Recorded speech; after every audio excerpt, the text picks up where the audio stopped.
Pandian store சீரியல்ல அடுத்து வர எபிசோட்ல நம்ம மீனா இருந்துட்டு வீட்டுக்கு லேட்டாக வராங்க.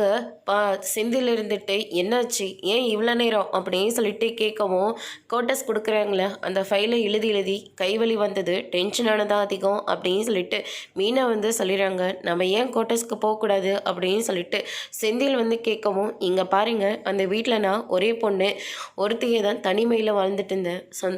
என் கஷ்டத்தை சொல்லவும் சந்தோஷத்தை சொல்லவும் என் அப்பா அம்மாவை தவிர யாருமே இல்லை. கஷ்டத்தை சொன்னால் அப்பா அம்மாவால் தாங்கிக்க முடியாது. எல்லாத்தையும் நான் எனக்குள்ள அடிச்சுக்கிட்டேன். அதுக்கப்புறம் இந்த வீட்டுக்கு வந்தேன். அத்தை இருந்தாங்க, அதுக்கு அடுத்ததாக ராஜி வந்தாங்க, அரசி இருக்காங்க. இப்படி எல்லாம் இவ்வளோ சொந்தம் இருக்கிற போது நான் எதுக்காக கோட்டஸ்க்கு வரணும்?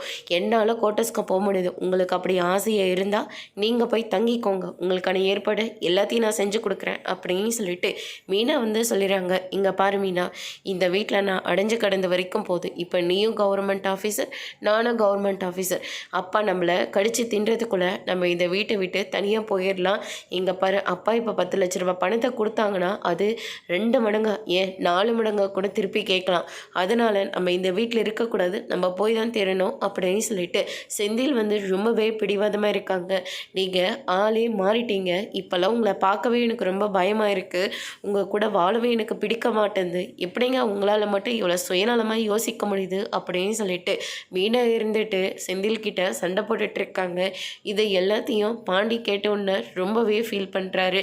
அதோட இன்னைக்கான ப்ரோமோ முடிச்சிருக்காங்க. இனி பாண்டியன் ஸ்டோரில் அடுத்தடுத்து என்னெல்லாம் நடக்க போகுதுன்றதை வெயிட் பண்ணி பார்க்கலாம். தேங்க்யூ.